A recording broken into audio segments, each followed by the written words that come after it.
A California man killed his wife and hid her body in their home before he fatally shot 4 people during a gun rampage, police have said.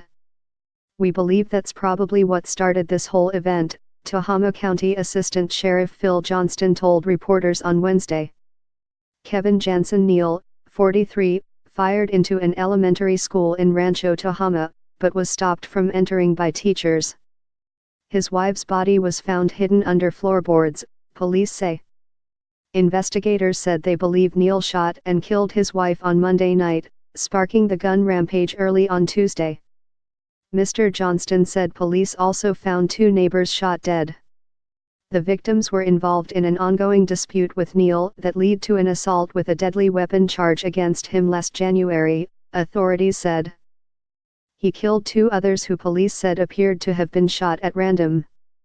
A motive for the attack is still unclear, but Mr. Johnston added, "I think he had a desire to kill as many people as he could." At one point Neal crashed a stolen vehicle through the Rancho Tehama Reserve School's locked gate before class began, firing dozens of shots through windows and walls when he was unable to enter the building. Mr. Johnston praised teachers for issuing a lockdown and securing the school after hearing gunshots, adding that their actions prevented a horrific bloodbath. Police said 14 people were injured in total, including 7 children.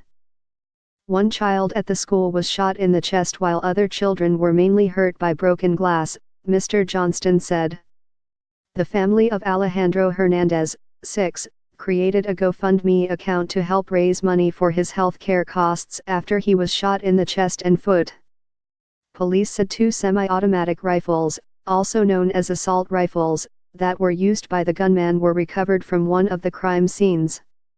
Mr. Johnston said the guns were obtained in an illegal manner and manufactured illegally. According to court documents, a restraining order taken out against him following an incident with his neighbors in January would have required him to forfeit any firearms. During the attack, Neal also wore a military-style assault vest capable of storing multiple rounds of ammunition. Police said he was out on bail after he posted a $160,000, £121,000, bond for an assault with a deadly weapon charge, which stemmed from an incident with his neighbors. A woman, who identified herself as Neal's mother, told the Associated Press news agency that Neal called her before the attack and said, "I am on a cliff and there's nowhere to go." She said Neal was in a long-running dispute with neighbors who he believed were cooking methamphetamine.